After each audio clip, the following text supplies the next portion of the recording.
திருநெறிய தமிழ் வல்லவர் புல்வினை கீழல் பிடிதமே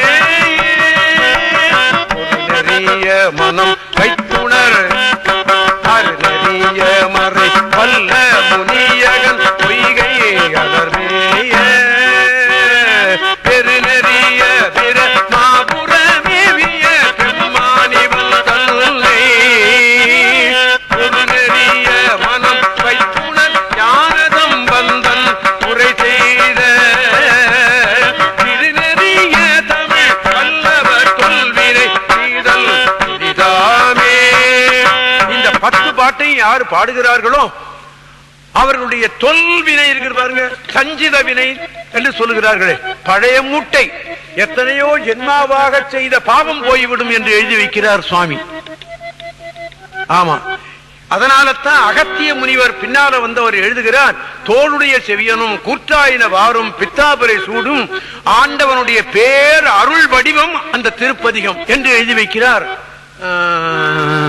அகத்திய முனிவர். ஆமா, அது மாத்திரம் இல்ல, அது அந்த பழைய முறையில பாத்தீங்கன்னா இது நாட்டை நட்டபாடை என்று அதற்கு பேர் இருக்கிறது. அந்த ஏட்டுச்சோடியில அப்படித்தான் இருந்திருக்கிறது. நமக்கு எடுத்து தந்தானே அந்த மகா மன்னன் ராஜராஜ சோழன் இல்லையா? ஆமா, அது இப்படித்தான் அந்த பெண் பாடி காட்டினாள் என்றும் நமக்கு வரலாறு சொல்லுகிறார்கள். இன்னைக்கு நாங்கள் எப்படியோ பாடிட்டு இருக்கிறோம், அது எங்களுடைய விதிவசம், அதை விட்டு விடுவோம். ஆக அது என்ன வருகிறது அப்படின்னு கேட்டா, இந்த அந்த நாட்டை அப்படிங்கிற ராகத்துக்கு பாத்தீங்கன்னா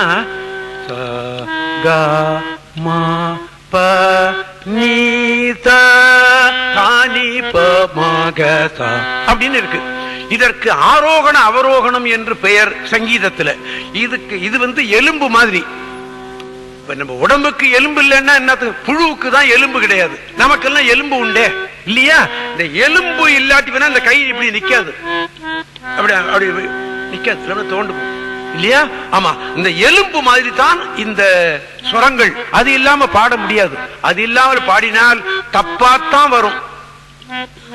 எப்பவோ ஒரு சமயம் ரைட்டா வரலாம், பல சமயம் அது ரைட்டா வரணும்னு சொன்னா அது தெரிஞ்சாதான் வரும், இல்லாட்டினா வராது. ஆக அந்த ராகம் பாத்தீங்கன்னா 5 சுரம் இருக்கிறது. என்று வருகிறது. என்ன அர்த்தம்? 5 எண்ணிக்கை கொண்ட பஞ்சாட்சரத்தைக்கு உரிய கடவுள் அவனுக்கு பாடுகிற ராகத்திற்கும் 5 சுரங்கள்.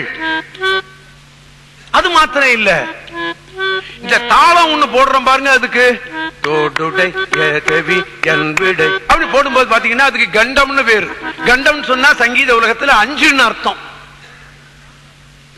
அப்ப தாளத்திலையும் 5, ராகத்திலையும் 5, பஞ்ச கிருத்தியத்தை செய்கிற கடவுள். 5 அபிஷேகம் அவனுக்கு. பால், தயிர், நெய், கோமயம், கோசனம் எல்லாம் சேர்த்து சாமிக்கு அபிஷேகம் பண்ணுவாங்க. அதுக்கு அந்த அபிஷேகம். அது மாத்திரம் இல்ல, 5 ஊர்ல அவன் சிறப்பாக அமைந்திருக்கிறான். பிருத்தி, அப்பு, தேயு, வாயு அல்ல. ஆக அவனுக்கு பஞ்சாட்சரம் தான் ஜபம் இல்லையா? 5 இருக்கிற கடவுளுக்கு 6 சுரத்துல ஒரு ராகம் பாடலாமா? கூடாது என்று எண்ணி இருக்கிறார். 5 சுரத்துல உள்ள ஒரு ராகம் 5 எண்ணிக்கையில உள்ள தாளத்தை போட்டு பாடியிருக்கிறார் சுவாமி. அதனால்தான் அவரை சொல்லும் போது சேக்கிழார் பெருமான் சொல்லுவார், கானத்தின் எழுபிறப்பை கண்களிப்ப கண்டார்கள் அப்படி எழுதி வைக்கிறார். கானத்தினுடைய பிறப்பே திருஞான சம்பந்தர் தான் எழுதி வைக்கிறார் தெய்வ சேக்கிழார் பெருமான். இப்படி ஒரு அற்புதமான பதிகத்தை 3வது வயதிலே அவர் பாடினார் என்பது மாத்திரம் இல்லாமல், அந்த திருஞான சம்பந்தருடைய பதிகத்திலே 8வது பாடல் தோறும் இராவணனுக்கு அருள் செய்த தன்மை இருக்கும். இராவணன் என்ன செய்தான்? அவனுடைய ரதம் 10 திக்கும் செல்லும். ஒரு நாள் இப்படி வடக்கே போச்சு, அந்த இமயமலை தடுத்தது. பார்த்தான், என்னோட ரதம் போல இமயமலை. இமயமலை என்ன? தூக்கி எறி அப்படின்னா தூக்குனா. என்னடா மலை நடுங்குதேன்னு பார்த்தார் சுவாமி. கீழே அந்த பய தூக்குறான். ஓஹோ சொல்லிட்டு தன்னுடைய விரல் நுதியை இப்படி வச்சாராம். இது அப்பர் சுவாமிகள் மலித்திரை ஊண்டினானேல் மறித்து நோக்கில்லை அன்றே என்று சொல்லுவார். அப்படி நல்லா ஊனினான்னா இவன் இருக்கிற இடமான தெரியாமல போயிருப்பான். சும்மா அப்படி வச்சார். இவனுடைய 10 தலையும் தனியா ஓடி போச்சு, இந்த 20 கையும் தனியா ஓடி போச்சு. கடந்து ஐயோ ஐயோன்னு கத்துறான். அந்த வேகத்துல ஒரு முனிவர் அங்கே வந்தார். அவருக்கு பேரு வாகீச முனிவர்னு பேரு. அவர்தான் மறுபிறவியாக திருஞான சம்பந்தர் திருநாவுக்கரசர் என்று வந்தார் என்று சொல்லுவார்கள். ஏண்டா ஏண்டா அப்படி கிடக்கிற அப்படின்னு கேட்டார். நான் மலையை தூக்குனேன், இப்படி ஆகி போச்சுன்னா. ஏண்டா சுவாமி தங்கிற மலைய நீ கும்பிடு போட்டு போகலாமா? நீ இப்ப மலையை தூக்கலாமாடா? ஐயா, ராத்திரி 12 மணிக்கு நம்ம வீட்டு பெல்ல ஒருத்தன் அடிச்சான்னா நமக்கு எப்படி இருக்கும்? கதவை திறக்கும்போது என்ன சொல்லுவேன்? பைத்தியக்காரன், எவனோ 12 மணிக்கு வந்து அடிக்கிறான்டா அப்படின்னு நிச்சயமா சொல்ல மாட்டோமோ? நிச்சயமா சொல்லுவோம். ஆமா, மலையை தூக்குனான்னா விடுவாரா? இப்படி பண்ணிவிட்டார். அப்ப சொன்னாரா அந்த வாகீச முனிவர், டேய் இறைவனை பாடுறா, பாடினா அவன் சந்தோஷப்பட்டு எதை வேணாலும் கொடுப்பான்டா அப்படின்னாரான். அவனுக்கு தசக்ரீவன் பேரு. அந்த ராவணனுக்கு ராவணன்கிற பேரே சிவன்தான் கொடுத்தான் என்று சொல்லுகிறார்கள். ஒரு நீண்ட வாழ் ஒன்று கொடுத்தான். 3000 ஆண்டு நீ வாழ்க என்று வாழ்நாளும் கொடுத்தானாம். வாழ்நாள் கொடுத்தான், வாளை கொடுத்தான், போன தலை கையெல்லாம் திரும்பி கொடுத்தான். பாட்டு பாடிவிட்டால் அவன் இறங்கி விடுவான் என்று குறிப்புக்குத்தான் இதனை சுவாமி 8வது பாட்டு தோறும் சொல்லி இருக்கிறார்கள் என்று சொல்லுவார்கள். இப்ப நாமனும் பாடி விடலாமே எப்படி இல்லையா? தெரிஞ்ச வரைக்கும் பாடிவிட்டா அவனுடைய அருள் கிடைச்சு விடும் அல்லவா? இதற்காக நான் 10 வருஷம் படிச்சேன், அது மாதிரி முடியுமா? எல்லாராலையும் முடியுமா? முடியாது தானே. ஏதேனும் ஒண்ணு பாடிவிட்டோம்னா அவனுடைய அருள் கிடைத்து விடும் தானே. நாம எல்லாரும் சேர்ந்து பாடிவிடுவோமா? ஓம் நம சிவாய சிவாய நம ஓம் ஓம் நம சிவாய ஓம் நம சிவாய சிவாய நம ஓம் ஓம் நம சிவாய சிவாய நம ஓம் நம சிவாய நம ஓம் நம சிவாய சிவாய நம ஓம் நம சிவாய சிவாய நம ஓம் நம பார்வதிபதையே. நான் இப்படித்தான் இந்த வருஷம் டிசம்பர்ல இங்க பாடிக்கிட்ட போது எல்லாரையும் பஞ்சாட்டம்னு சொல்ல சொன்னேன். அந்த தினமணி பேப்பர்ல இருக்கிற பார்த்து விட்டு அரங்கம் ஆலயம் ஆகிவிட்டது அப்படின்னு எழுதியிருந்தார் அவர். ஆலயத்துல பஞ்சாட்டமா சொல்றாங்க. இப்போ நல்லா இருக்கு. ஆலயத்துல கலைங்கிற பேர்ல தேவாரத்தை தவிர பாக்கி எல்லாம் நடக்குது. ஆக இது இந்த 8வது பாட்டு அவருடைய பதிகந்தோறும் இருக்கும்.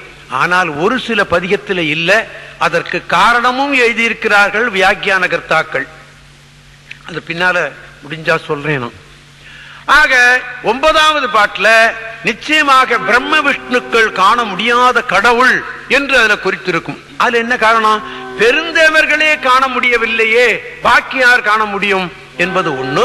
2வது, பிரம்மன் கல்விக்கு உரியவன், மகாவிஷ்ணு செல்வத்துக்கு உரியவன். ஆக கல்வியும் செல்வமும் இவனை தேடி காண முடியாது தெரியுமா உனக்கு? அன்பால தான் அவனை காண முடியும் என்பதை குறிப்பதற்குத்தான் 9வது பாட்டு தோறும் அது இருக்கிறது என்றும், 10வது பாட்டுல நீ புறச்சமயத்துக்கு போக வேண்டிய தேவையே இல்லை, என்னுடைய சமயமே உயர்ந்த சமயம், நீ இதிலேயே இரு என்று அவர் சுற்றி காட்டுவது போல 10வது பாட்டு தோறும் வேறொரு மதத்திற்கு நீ செல்ல வேண்டாம், அவர்கள் பொல்லாதவர்கள், அவர் தப்பான வழியில் உன்னை அழைத்துக் கொண்டு சென்று விடுவார்கள், வேண்டாம் என்று அந்த வழியை அவர்கள் சொன்னது இந்த 10வது பாட்டு தோறும் அது வரும். 11வது பாட்டுல நிச்சயமாக இந்த பதிகத்தை நீ படிச்சீன்னா உனக்கு இன்ன நன்மை கிடைக்கும், இன்ன நன்மை கிடைக்கும் என்றுதான் அவர்கள் எழுதி வைத்திருக்கிறார்கள். நிச்சயமாக அது நடக்குமானா நடக்கும். என்னுடைய வாழ்க்கையை வச்சு நான் சொல்றேன். நீங்க நினைக்கலாம், ஓஹோ உன்னுடைய வாழ்க்கையை வச்சு நீ உலகத்தை அளக்க முடியுமா அப்படின்னு சொல்லு. கிடையாது. எடுத்துக்காட்டா நான் என்னத்தானே சொல்ல முடியும், வேற யார சொல்ல முடியும்? என்ன எனக்குத்தானே தெரியும், உங்களை எனக்கு தெரியுமா? தெரியாது. நிச்சயமாக ஒன்னே ஒன்று சொல்றேன், தவறா நீங்கள் எண்ணிவிடக் கூடாது. எனக்கு உடலிலே விஷந்தீர்த்த திருப்பதிகம்னு ஒண்ணு இருக்கு. அதை நான் தினந்தோறும் படித்துக் கொண்டிருந்தேன். அந்த விஷந்தீர்த்த திருப்பதிகம் என்ன செய்யும் தெரியுமா? திருமணம் ஆகாதவர்கள் திருமணம் செய்து வைக்கும் என்பதும் ஒன்று, விஷநீர் போகும் என்பதும் ஒன்று. நான் இதை படிச்சேன், எனக்கு அது வந்து விட்டது. எது? குடும்பம். ஒன்னாச்சா? விஷநீரும் கட்டுப்பாட்டோட இருக்கிறது நிச்சயமாக. ஆமா, நான் ஒரு தடவை இந்த குருசாமி மொழியார்னு ஒரு பெரிய டாக்டர், இப்ப இந்த தலைமுறையில் இருக்கவங்களுக்கு தெரியாது, அவரை போய் நான் பார்த்தேன். அவர் பார்த்துவிட்டு என்ன சொன்னாரு, டேய் நான் சொல்ற மருந்தெல்லாம் நீ சாப்பிட்டு இருக்கீல்ல, உன்னை கடவுள் தான் காப்பாற்றணும் போன்னு சொல்லிட்டாரு. இப்ப கடவுள் தான் என்ன காப்பாத்துறான். அவர் குருசாமி மொழியார் சொன்னபடியே கடவுள் தான் என்ன காப்பாத்துறான் நிச்சயமாக. ஆமா, இல்லாட்டி நான் இந்த வயசுல நான் பாடிக்கொண்டிருக்க முடியுமா? அவர் குருசாமி மொழியார் சொன்னது அப்பதான் நான் எண்ணுகிறேன். ஆக அந்த மாதிரி அது மாத்திரம் இல்ல, அந்த விஷந்தீர்த்த திருப்பதிகத்தை பாடினவர்கள் பாடினால் இந்த உலகமெல்லாம் அவனுடைய புகழ் போகும் என்று எழுதி வைத்திருக்கிறார் திருஞான சம்பந்தர். வயஞானம் வல்லார் மருகற் பெருமான் உயர்ஞானம் உணர்ந்தடி உள்குதலால் இயஞ்ஞான சம்பந்தன பாடல் வல்லார் வியஞ்ஞானம் எல்லாம் விளங்கும் புகழே என்பது பாட்டு. ஆக இந்த பதிகத்தை போதுடைய புகழ் உலகமெல்லாம் போகும் என்று சொன்னார்கள். நான் படித்தேன், என்னுடைய பேரை இன்னைக்கு அமெரிக்காவில் சொன்னாலும் தெரிகிறது. நிச்சயமாக நான் அமெரிக்காவுக்கு போனேன்னா இல்ல கிடையாது, அது எந்த திக்கில் இருக்குன்னு கூட தெரியாது. அங்க போய் அங்கிருந்து எனக்கு லெட்டர் வருகிறது, எல்லாரும் சொல்லுகிறார்கள் அமெரிக்காவில் கூட உங்க பாட்டு ஒலிக்குன்னு சொல்றாங்க, சவுத் ஆப்பிரிக்கால ஒலிக்குன்னு சொல்றாங்க. காரணம் என்ன தெரியுமா? இந்த தேவாரத்தை படித்தேன். நிச்சயமா இந்த தேவாரத்தை படித்தேன், நிச்சயமாக இதெல்லாம் எனக்கு கிடைக்கிறது. அதைத்தான் சுவாமி எழுதுகிறார். 11வது பாட்டு தோறும் என்ன எழுதுகிறார்? இப்படி நீ படித்தேனால் உனக்கு என்ன பலன் கிடைக்கும் என்று. நிச்சயமாக எம்பிரான் எனக்கமுதம் ஆவானும் என்று ஒரு தேவாரம் இருக்கிறது. அந்த தீயாழ் பதியம், அதுல கடைசி பாட்டு என்ன சொல்லப்படுகிறது தெரியுமா?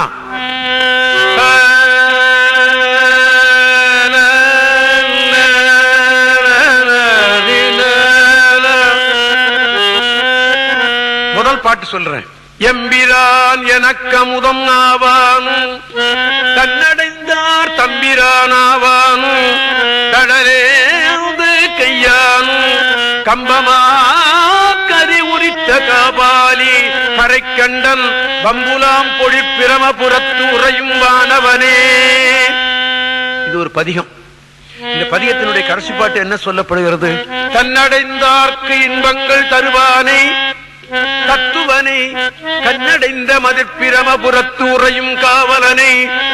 ஒரு பொம்னாட்டி ஒரு நடராஜா படத்தை என்கிட்ட கொண்டாந்து கொடுத்து, சாமி சாமி இந்த படம் வீட்டுல இருக்கக்கூடாதுன்னு சொல்றாங்க, நீங்க வச்சு கொடுத்தா. கடவுளே, நம்ம தெய்வத்தை அப்படியா சொல்லப்படுகிறது? இல்லையே, அறியாத்தனத்தினால சொல்றாங்க. அப்படி கிடையாது, செல்வம் கொழிக்கும் என்றுதான் சொல்லுகிறார்கள். ஆமா, இவங்க தாத்தா எழுதி வச்சார், நடராஜ பெருமானை தினந்தோறும் வணங்குவேன். எவ்வளவு பெரிய செல்வம் இருக்கிறது அவர்களுக்கு. அவனை நினைத்தால் கிடைத்து ஓட்டாண்டி ஆக்கி விடுவான்? கிடையாது. தன்னடைந்தார்க்கு இன்பங்கள் தருவானே தத்துவனே கண்ணடைந்த மதிர் பிரமபுரத்து உறையும் காவலனை முன்னடைந்த சம்பந்தம் மொழி பத்தும் இவை வல்லார் பொன்னடைந்தார் போகங்கள் பல அடைந்தார் புண்ணியரே. பொன்னடைந்து விடலாம், பல போகங்களை அடைந்து விடலாம், அவன் புண்ணியனாக இருக்க முடியாது இல்லையா? பொன்னும் பொருளும் ஒருத்தனுக்கு கிடைச்சனா அவன் புண்ணியவானாக நிச்சயமாக இருக்க முடியாது. சுவாமி சொல்லுகிறார், என்னுடைய தேவாரத்தை படி, நீ பொன்னும் கிடைக்கும், உனக்கு போகமும் கிடைக்கும். போகம் என்பது அனுபவித்தல் என்று பொருள், அவ்வளவுதான். நல்ல வயிறார சாப்பிடுறதும் அனுபவித்தல் தான், போகம்தான் இல்லையா? நீ புண்ணியவானாகவும் இருப்பாய் என்று சொல்லுகிறார் சுவாமி. நிச்சயமாக நிச்சயமாக அவர் சொன்னது நமக்கு பலிக்கும். ஆனால் நம்பிக்கையோடு படித்து விட வேண்டும். இப்படி 11வது பாட்டு தோறும் அதை திருக்கடைக்காப்பு என்று சொல்லுவார்கள். அதனை திருக்கடைக்காப்பு என்று சொல்லுவார்கள். திருஞான சம்பந்தருடைய தேவாரத்தில் கடைசி பாட்டுல அந்த பயன் சொல்லுவார். அந்த பயன் நிச்சயமாக நமக்கு பறிக்கும் என்ற நம்பிக்கை நமக்கு இருந்தால் பறிக்கும் என்று சொல்லி, இப்படி திருஞான சம்பந்தருடைய தேவார அமைப்பு இப்படி இருக்கிறது. ஒரு சில பதிகங்களில் இல்லை என்று நான் சொன்னேன். அது எப்பாவது சந்தர்ப்பம் வரும்போது நான் எந்த பதிகம் என்று உங்களுக்கு சுட்டி காட்டுவேன். ஆக திருஞான சம்பந்தர் முதலாக பாடிய திருப்பதிகம் தோளுடைய செவியன் என்று நீங்கள் நிச்சயமாக எண்ணிக்கொள்ளுங்கள். இதனை நமக்கு வகுத்து சொல்லுகிறவர் தெய்வ சேக்கிழார் பெருமான் தான். ஆமா, இப்ப திருஞான சம்பந்தரை இந்த முதல் பதியம் பாடிவிட்டார். திருஞான சம்பந்தரை அவருடைய தகப்பனார் தோல்ல தூக்கி வச்சுக்கிட்டாராம். இதனையும் காட்டுவது தெய்வ சேக்கிழார் பெருமான் தான். தோல்ல தூக்கி வச்சுக்கிட்டு போனார் தெருவில். தெருவில் இருந்தவர்கள் என்ன பாடினாங்க தெரியுமா? தெய்வ சேக்கிழார் பெருமான் சொல்கிறார், நல்ல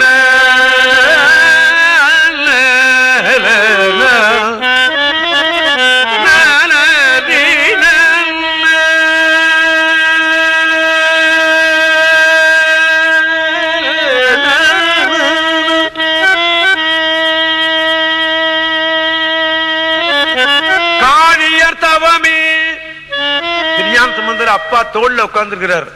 தெருவில் இருக்கிற ஜனங்கள் சொல்றாங்களா? இத தெய்வ சேக்கிழார் பெருமான் சொல்றார், காழியர் தவமே, சீர்காழி பண்ண தவம் அல்லவா நீ என்று சொல்லுகிறார்களாம். காழியர் தவமே, கவுனியர் தனமே, கலைஞானத்து ஆழிய கடலே,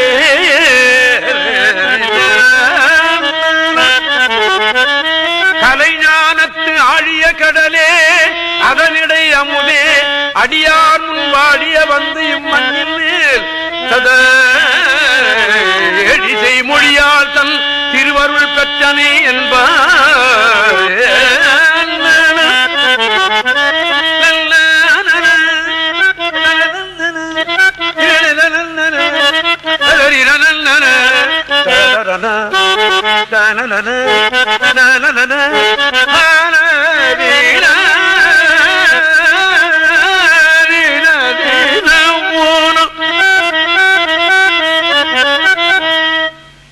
வீட்டுக்கு போயிட்டார்.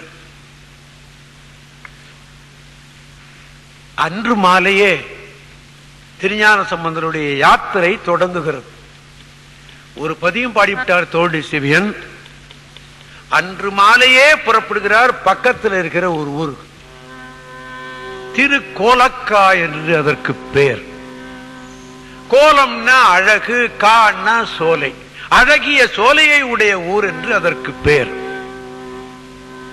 ஆமா, அங்க போய் என்ன பண்ணினார் சுவாமி? திருஞான சம்பந்தர் பாடாத தலங்கள் கிடையாது இல்லையா? ஆமா, அங்க போய் ஒரு திருப்பதியம் பாடுகிறார் சுவாமி. கையிலே தாளம் போட்டு தான் பாடினார் என்று சொல்லுகிறார் தெய்வ சேக்கிழார் பெருமான். ஆமா, மடையில் வாழை பாய, மடையில் வாழை பாய, மடையில் வாழை பாய, மாதரார் குடையும் பொய்கை கோலக்காவுள, மடையில் வாழை பாய, மாதரார் குடையும் பொய்கை கோலக்காவுள, மடையில் வாழை பாய, மாதரார் குடையும் பொய்கை கோலக்காவுள.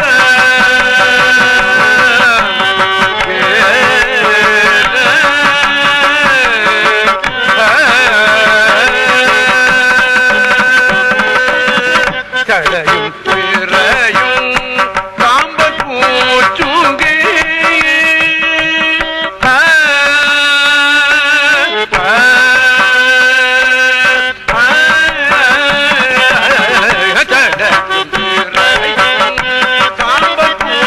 பூச்சுங்கே,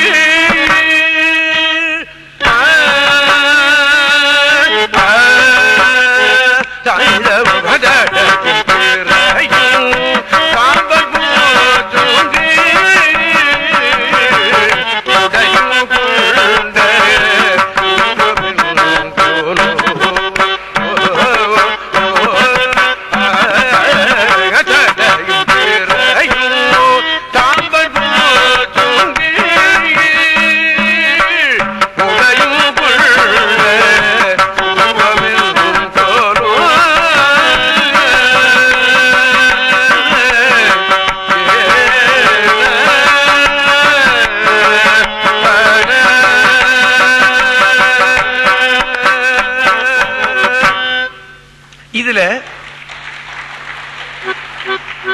இதுல சுவாமி முதல்ல எடுத்த உடனே சோலையத்தான் பாடினார், இயற்கையத்தான் பாடினார். ஆமா, இன்னைக்கு இல்ல சொல்றாங்க மரம் மழை உண்டாக்கும்னு, சுவாமி அப்பவே சொல்லிவிட்டார். ஆமா, எடுத்த உடனே இயற்கையத்தான் சொல்றார். மடையில் வாழை பாய மாதரார் குடையும் வைகை கோலக்காவுளான். இதை ஏன் சொல்லணும் அப்படின்னு கேட்டா, இன்னொன்னு, இந்த சுவாமி நான் திருத்தோணியப்பரை கேட்டு ஏன் வாங்கினார்னு சொன்னேன். வேற்று மதத்தவர்கள் இந்த நாட்டில் சிவாலயத்தை வாழ விடவில்லை, இதனை வாழ்விக்க வேண்டும், அதற்கு வேண்டிய குழந்தையை நீதான் கொடுன்னு கேட்டினார். அப்போ இருந்த சூழ்நிலை யாரும் இந்த வேற்று மதத்தவர்கள் எதிர்த்து நிக்க முடியவில்லை. எதிர்த்து நிக்கக்கூடிய குழந்தையைத்தானே அவர் கேட்டாரு இல்லையா? ஆமா. ஆக வேற்று மதத்தில் இருப்பவர்கள் தினந்தோறும் குளிக்கிறது கிடையாது. ஆமா, அதுலயும் அந்த மதத்துல, எது சமண மதத்துல. இங்க பெண்கள் தினந்தோறும் குளிக்கிறார்கள் என்று சொல்லும் போது என்ன அர்த்தம் அப்படின்னு கேட்டா, நிச்சயமாக இது வேற்று மதத்தவர்கள் என்று தெரியத்தான் இல்லையா? அந்த காலத்துல பாத்தீங்கன்னா ஒருத்தன் ஆடை உடுத்திட்டு போனான்னா அவன் என்ன இனத்தவன்னு சொல்லிவிட முடியும். இன்னைக்கு முடியுமா? முடியாது. எல்லாம் ஒரே ஆடை இல்லையா? ஆமா, நிச்சயமாக ஒருத்தன் இரவுல எங்கேயாவது படுத்து தூங்கினான்னா அவன் வெளியூர் ஆளா உள்ளூர் ஆளா தூங்குறான் அப்படி கண்டுபிடிக்க முடியும் என்று சொல்லுகிறார்கள். ஒருத்தன் சாப்பிடும் போதே இவன் சைவ சாப்பாட்டுக்காரனா அசைவ சாப்பாட்டுக்காரனா நிச்சயமா சொல்லிவிட முடியும். இன்னைக்கு எல்லாரும் ஒன்னாத்தான் சாப்பிடுறான், எல்லாரும் ஒன்னாத்தான் ஆடை உடுத்துக்கிறான் இல்லையா? ஆமா. ஆக இந்த பெண்கள்லாம் குளிக்கிறார்கள் என்று சொல்லும் பொழுது நிச்சயமாக அவர்கள் சைவர்கள் என்பதைத்தான். அதனால்தான் சுவாமி சொன்னார் திருநாவுக்கரசர்,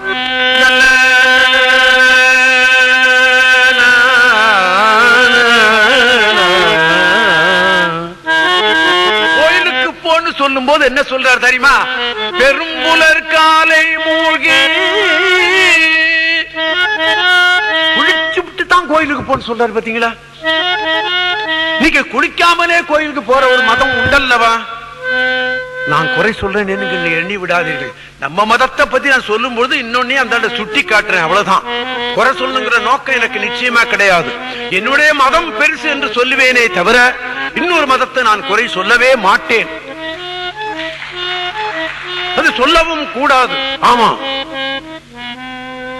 ஆக கோயிலுக்கு போகணும்னு சொல்லும் போது நிச்சயமாக குளிச்சுட்டு போகணும் தான் சொல்றாரு சுவாமி. யாரு? அப்பர் சுவாமிகள். பெரும்புலர் காலை மூழ்கி எத்தனை மணிக்கு எப்ப குளிக்கணும் அப்படின்னு சொல்லிட்டா, காலை, புலர் காலை, பெரும்புலர் காலை அப்படின்னு சொல்லும் போது இந்த பெரும்புலர் காலை 4 மணி. 4 மணிக்கு பச்சை தண்ணியில ஒருத்தன் குடிச்சானே ஆனால் அவன் டாக்டர் வீட்டுக்கு போக வேண்டிய வேலையே கிடையாது என்று சொல்லுவார். அதுதான் இந்த ரெட்டிப்பட்டி சுவாமி சட்டம் என்று ஒன்று இருக்கிறது பாருங்கள். இப்ப குளிக்கிறவனே கிடையாது நம்ம ஆளுகள்ல. ரொம்ப பேர் குளிக்கிறதுக்கு தண்ணி கிடைக்கலைங்கிறது ஒரு பக்கம், இவனுக்கு குளிக்கிறதுக்கு இஷ்டம் இல்லைங்கிறது ஒரு பக்கம் இல்லையா? ஆமா, நிச்சயமாக இல்லையா? அதத்தான் சாமி சொல்றாரு. பெரும்புலர் காலை மூழ்கி பித்தர்க்கு பத்தராகி. இந்த பித்தர்க்கு பத்தர் ஆனான்னா நிச்சயமா அவன் மூழ்கிடுவான். ஆமா, இந்த பக்தி அவனுக்கு வரும்பொழுது நிச்சயமா அவன் காலையில குடிச்சு விடுவான் இல்லையா? ஆமா, இந்த குடிக்கிறதுனால பக்தி வந்ததா பக்தினால குடிச்சிருந்ததாங்கிறது அது ரெண்டு பிரிக்க முடியாத ஒன்று. ஆமா, பெரும்புலர் காலை மூழ்கி பித்தர்க்கு பத்தராகி அரும்பொடு மலர்கள் கொண்டு ஆங்கு ஆர்வத்தை உள்ளே வைத்து விரும்பினல் விளக்கு தூபம் விதியினால் இடவல்லார்க்கு கரும்பினிற் கட்டி போல்வார் கடவுர் வீரட்டனாரே.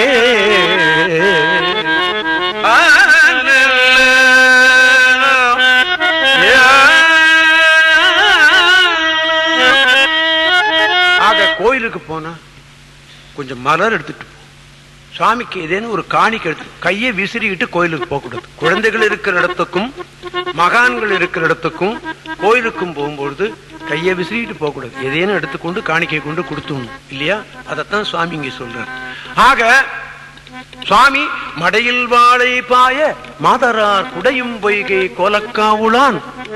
கடவுள் இலக்கணம் பின்னால்தான் சொல்றாரு. சடையும் பிறையும் சாம்பற் பூச்சும் கீழ் உடையும் கொண்ட உருவம் என்கிறோ என்று சொன்னார்.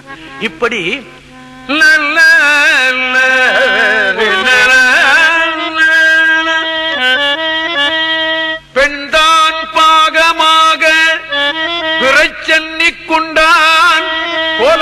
கோலக்காவு கோயில குண்டா கோயில கண்டான் பாதம் கையார் கூப்பவே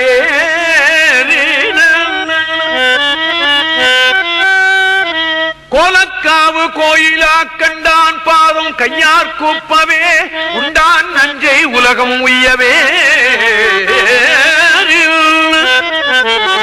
இந்த பாட்டுல ஒரு உண்மையை சொல்றார் பாத்தீங்களா, எவ்வளவு தத்துவ கருத்து பாத்தீங்களா. ஒரு காலத்து சிவன் இந்த நஞ்சத்தை உண்டான், அந்த நஞ்சத்தை அவன் உண்ணாவிட்டால் இந்த உலகமெல்லாம் அழிந்திருக்கும் என்றுதானே சொல்லுகிறது திருவாசகம். அதைத்தானே சொல்லுகிறது. கோலாலமாகி குறைகடல்வாய் அன்றெடுந்த ஆலாலம் உண்டான் அவன் சதுர்தான் என்னேடி ஆலாலம் உண்டிலனேல் அன்று அயன்மால் உள்ளிட்ட மேலாய தேவரெல்லாம் விடுதற் காண் சாடலோவான். ஊமை பெண்ணை கேட்டார் மாணிக்க வாசகர். அவன் நஞ்சத்தை குடித்தான் தெரியுமா உனக்கு அப்படின்னு கேட்டார். தெரியுமே அப்படின்னு சொன்ன அந்த ஊமை பெண்ணு என்ன சொன்னா தெரியுமா, அந்த நஞ்சத்தை அவன் உண்ணாமல் போயிருப்பானே. ஆனால் பிரம்மனும் மகாவிஷ்ணுமே போயிருப்பார்களே. பிரம்மனே போய்விட்டான், மகாவிஷ்ணுவே போயிட்டான், அப்புறம் தருமபுர சாமிநாதன் எங்க போவான்? போற இடம் தெரியுமா இல்லையா? ஆமா.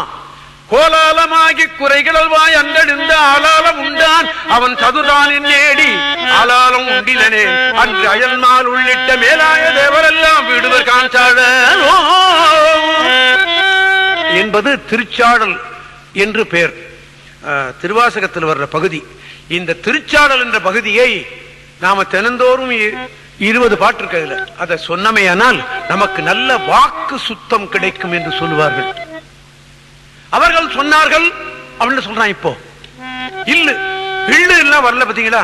அவர்கள் சொன்னார்கள், போற்றி சொன்னார்கள், பொன்னார்கள். அவர்கள் இவர்கள் கல்னு சொல்றான். கல் அவன் வாயில சொல்லுவாங்க சின்ன பிள்ளையில.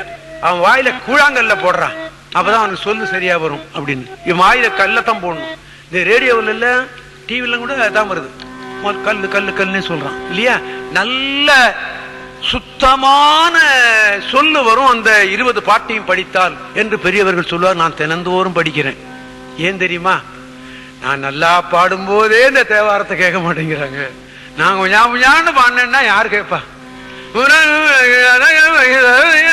ஒருத்தர் இருக்க மாட்டான், எல்லாருமே இல்லையா. நான் தெளிவா சுரருலகு நரர்கள் வயல் தரணிதலம் அப்படின்னு சொல்லும் போதே 4 பேர் தான் இருக்காங்க. அது என்னமோ இந்த அரங்கம் செய்த புண்ணியம் இல்லையா. ஆமா, நான் முன்னே சொன்னது மாதிரி காசியிலிருந்து கன்னியாகுமரி வரைக்கும் சுத்தி அடிச்சு பார்த்தேன். இப்படி ஒரு இடம் எனக்கு கிடைக்கல. அதனால தான் எழுதி கொடுத்தேன் இந்த ஐயாவுக்கு. ஐயா, நான் என்னாமா செய்து தரேன். ஏய், நீ என்னாமா செய்து தர வேண்டாம் தெரியுமா, நான் நிறைய கொடுப்பேன் என்று கொடுத்து இந்த இடத்தை எனக்கு கொடுத்தார்கள். அது மாத்திரம் இல்ல,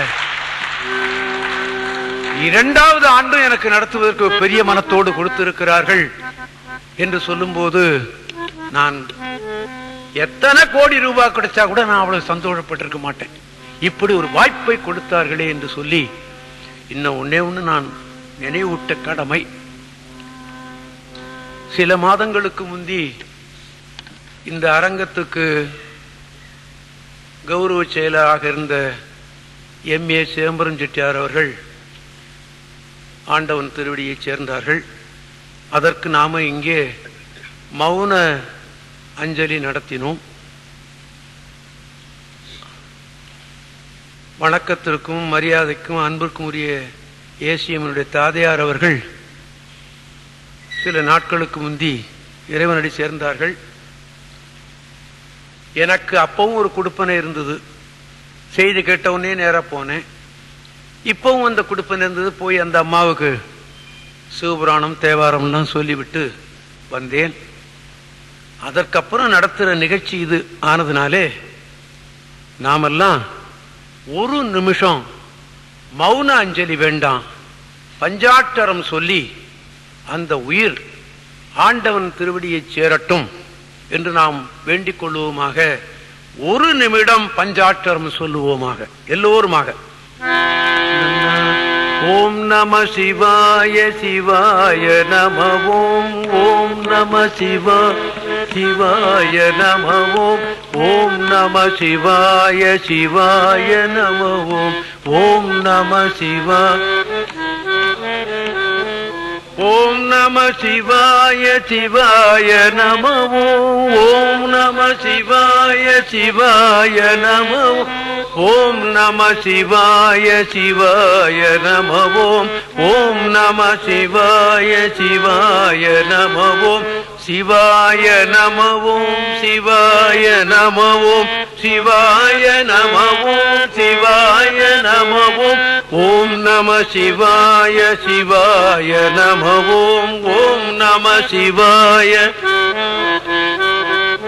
ஓம் நம சிவாய சிவாய நம ஓம். ஓம் நம சிவாய சிவாய நம ஓம். நம பார்வதி பதையே. அந்த உயிர் ஆண்டவன் திருவடியை சேரட்டும் என்று வேண்டிக் கொண்டு இப்பொழுது நாம் திருக்கோலக்காவில் இருக்கிறோம். திருக்கோலக்காவில் போய் இந்த பதிகத்தை பாடினார், கையிலே தாளம் போட்டு பாடினார் என்று தெய்வ சேக்கிழார் பெருமான் நமக்கு எழுதி வைக்கிறார். தெய்வ சேக்கிழார் பெருமான் எழுதாவிட்டால் நமக்கு நிச்சயமாக தெரியாது. கையில தாளம் போட்டு பாடினார். இந்த கை 3 வயசு குழந்தை, சிவந்து போச்சு கையெல்லாம். கால் சிவந்தது என்று ஒரு இடத்துல எழுதி வைக்கிறார் திருஞான சம்பந்தர தெய்வ சேக்கிழார் பெருமான். அது வரும்போது சொல்லுவேன். இது கை சிவந்து போச்சு இல்லையா? பார்த்தான் கடவுள், நாம கொடுத்த குழந்தை, நாம தானே பூமிக்கு அனுப்பிச்சோம். அவனை நம்ம கிட்ட இருந்தவனே, நம்மளை விட்டு பிரியாம இருந்தவனே நாம தானே போய் அனுப்பிச்சு, நீ போய் தமிழ்நாட்டை சரி பண்ணிட்டு வான்னு நாம தானே அனுப்பிச்சோம். கையில தாளம் போட்டு பாடுறானே அப்படின்னு சொல்லிட்டு ஒரு பொன் தாளம், பஞ்சாட்சரம் பொறித்த தாளத்தை கொடுத்தானாம் சிவன். ஆமா, சரி. ஏயா, தெய்வ சேக்கிழார் பெருமான் தானே சொன்னாரு. அவர் சொன்னதை நான் நம்பலன்னு யாராவது ஒருத்தர் சொன்னா, இது 7வது நூற்றாண்டில் நடந்தது. திருஞான சம்பந்தருக்கு தேவாரம் கொடுத்தது 7வது நூற்றாண்டு. 9வது நூற்றாண்டில் வந்த சுந்தரமூர்த்தி சுவாமிகள் சொல்லுகிறார், சுவாமி ஆஹா திருக்கோலக்காவுக்கு வந்தாரு, சாமியை பார்த்து நீ நஞ்சை உண்டவனே, உமையோடு இருப்பவனே என்று சொல்றதுக்கு பதிலா என்ன சொல்றாரு தெரியுமா? ஆஹா நீ திருஞான சம்பந்தருக்கு திருத்தாளம் கொடுத்தவன் அல்லவா அப்படிங்கிறாரியா. எவ்வளவு பெருமை பார்த்தீங்களா? பாட்ட சொல்லட்டுமா?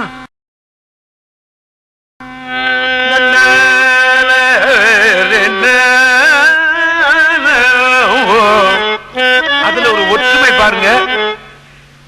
அவருக்கு பொற்றாளம் கொடுக்கும் போது என்ன ராகம் பாடினாரோ திருஞான சம்பந்தர், அதே ராகத்துல பாடி காட்டுறார் இந்த சுந்தரமூர்த்தி சுவாமிகள் 200 ஆண்டுகளுக்கு பின்னால. என்ன ஒற்றுமை இல்லையா? ஆமா.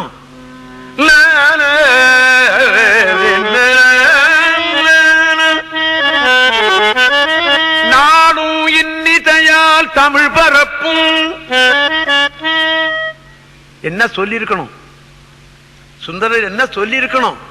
நாளும் இன்னிசையால் தெய்வ நெறி பரப்பும்னு சொல்லி இருக்கணும். ஆமா, என்ன சொன்னார் தெரியுமா? தமிழ் பரப்பும்.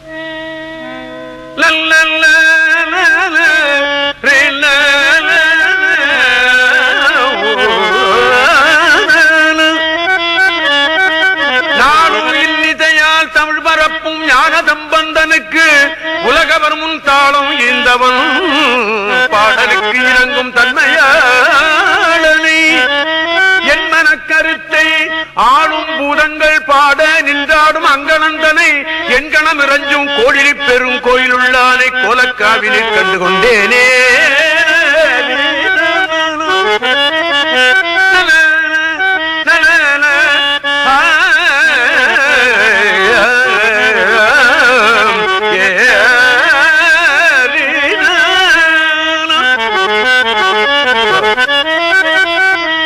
தாளம் கொடுத்துட்டார்.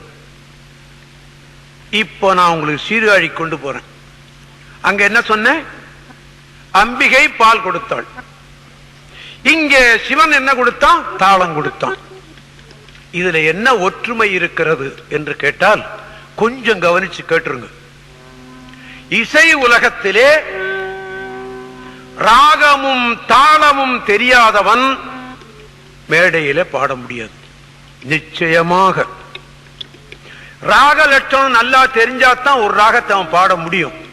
அதே போல தாளத்தினுடைய லட்சணம் தெரிஞ்சால்தான் இவன் தாளம் ஒழுங்கா போட முடியும். இல்லாவிட்டால் அது தாளம்தான், வேதாளம்தான். அவன் மேடையில பேர் சொல்ல இயலாது, நடக்காது. ஆமா, அதனாலதான் சுவாமி என்ன பண்ணினார் தெரியுமா? நீ போய் அவனுக்கு நல்ல ஏழிசைய ராகத்தை கொடுத்து விடு, நான் திருக்கோலக்காவில் அவனுக்கு தாளத்தை கொடுத்து விடுகிறேன். நம்ம குழந்தை இல்லவா, இந்த சமயத்தை வளர்க்கணும் அல்லவா, ரெண்டும் அவனுக்கு தேவை அல்லவா, நாம கொடுத்து விடுவோம்னு ரெண்டு பேரும் சேர்ந்து செய்து விட்டாங்க இந்த வேலையை. சுருதி மாதா லய பிதா என்று சொல்லப்படும் சங்கீத உலகத்திலே இப்ப சுருதியை கொடுத்தவள் அம்பிகை, தாளத்தை கொடுத்தவன் தந்தை. நான் இந்த இசை நுணுக்கத்தை நான் தமிழிசை சங்கத்தில் எழுதி கொடுத்திருக்கிறேன். தேவார சம்பந்தமாக இருக்கிற இசை சம்பந்தமாக வருகிற சொற்கள் அத்தனையுமே நான் எழுதி தமிழ் சங்கத்தில் கொடுத்து கொண்டிருக்கிறேன். கிட்டத்தட்ட ஒரு 14-15 கட்டுரைக்கு மேல நான் எழுதி கொடுத்திருக்கிறேன் இங்கே. ஆமா, ஆண்டு தோறும் நிச்சயமா அவர் ராமநாஞ்சத்தியார் எழுதிய விடுவார், நிச்சயமா நானும் எழுதி கொடுத்துருவேன். இந்த வருஷம் கூட தேவாரத்தில் இசை என்று கேட்டிருந்தார்கள். ஐயா முன்ன ஒண்ணு நான் அப்படி எழுதியிருக்கிறேன்னு சொன்னேன் அவர்கிட்ட. இல்லை, இது பொன்னாண்டு, அதனால எழுதி கொடுங்க. அதே மாதிரி எழுதி கொடுத்துரு. ஆக இந்த இசை ஒற்றுமை இருக்கிறது ஒண்ணு. ரெண்டாவது இன்னொன்னு சொல்றேன்.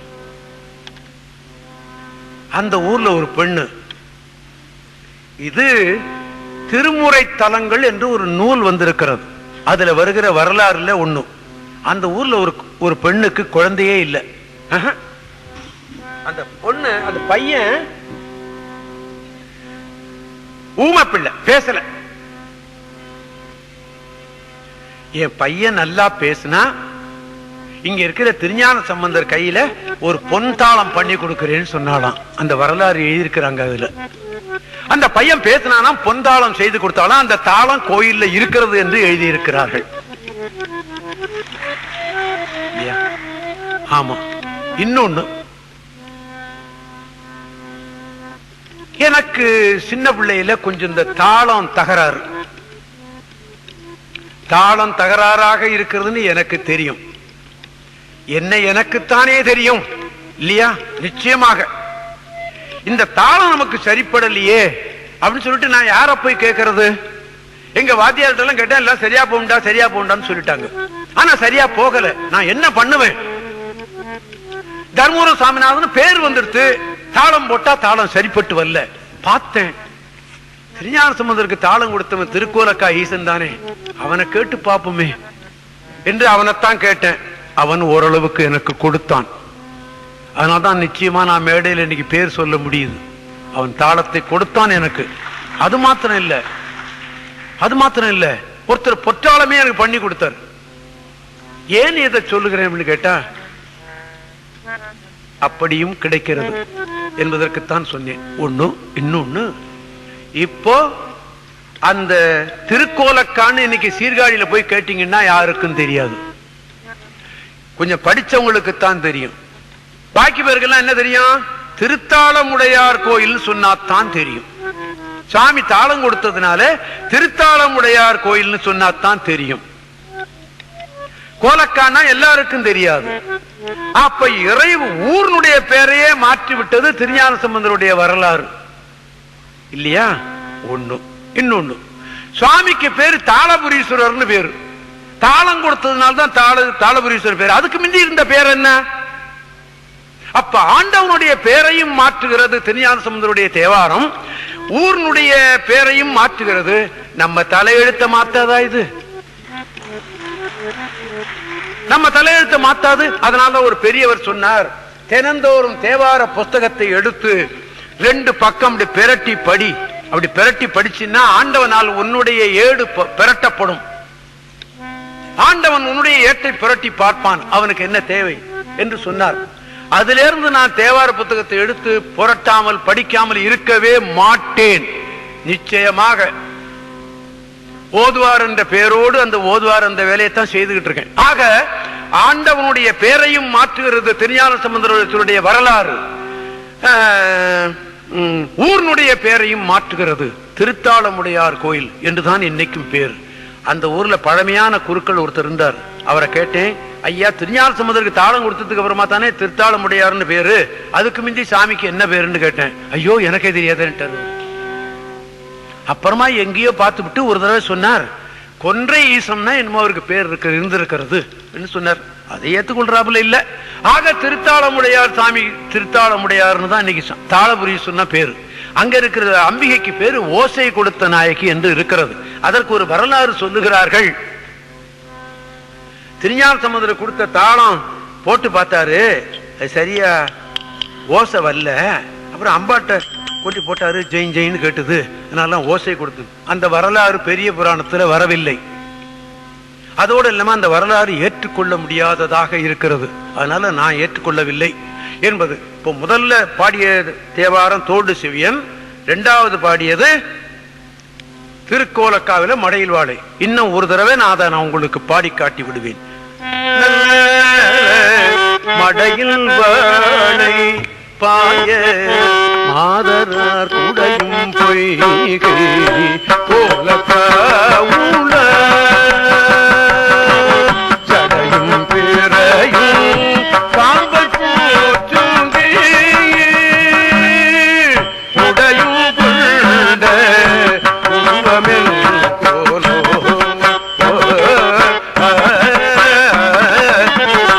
நலங்கொள் காழி ஞான சம்பந்தன் புலங்கொள் கோலக்காவுளானையே பலங்கொள் பாடல் வல்லவாய்மைய புலங்கொள் வினை போய் ஓங்கி வாழ்வரே புலங்கொள் வினை போய் ஓங்கி வாழ்வரே ஓங்கி வாழ்வரே ஓங்கி வாழ்வரே ஓங்கி வாழ்வரே என்பது. சுவாமி சீர்காழியிலிருந்து முதலாக தல யாத்திரை புறப்பட்டது. திருக்கோலக்காவுக்கு போனார், திரும்பி சீர்காழிக்கு வந்து விட்டார்.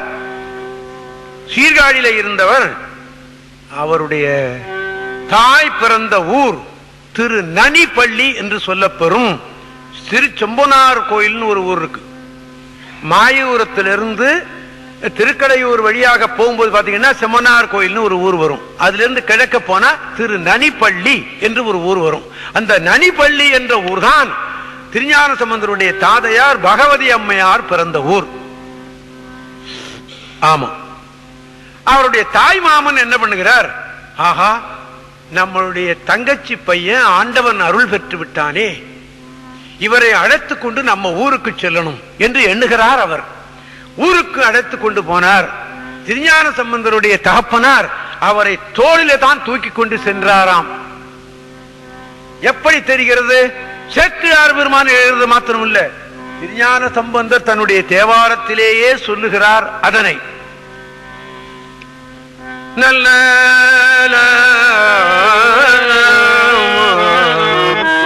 அப்படி போன உடனே அம்மான் வீட்டுக்கு போய் நிறைய வடபாயசம் சாப்பிட்டு பாருந்தானே நம்ம நினைப்போம். கிடையாது. கோயிலுக்கு போய் தேவாரம் பாடி இருக்கிறார். அவர் பாடிய தேவாரம் இருக்கிறது. காரைகள் கூகை முல்லை களவாகை படர் தொடரி கள்ளி கவினி சூரைகள் பம்மி விம்மும் சுடுகாடு அமர்ந்த சிவன்மேய சோலை நகர்தான் தேரைகள் ஆரிசாய விதி கொள்ள வாழை குதி கொள்ள வள்ளை துவள நாரை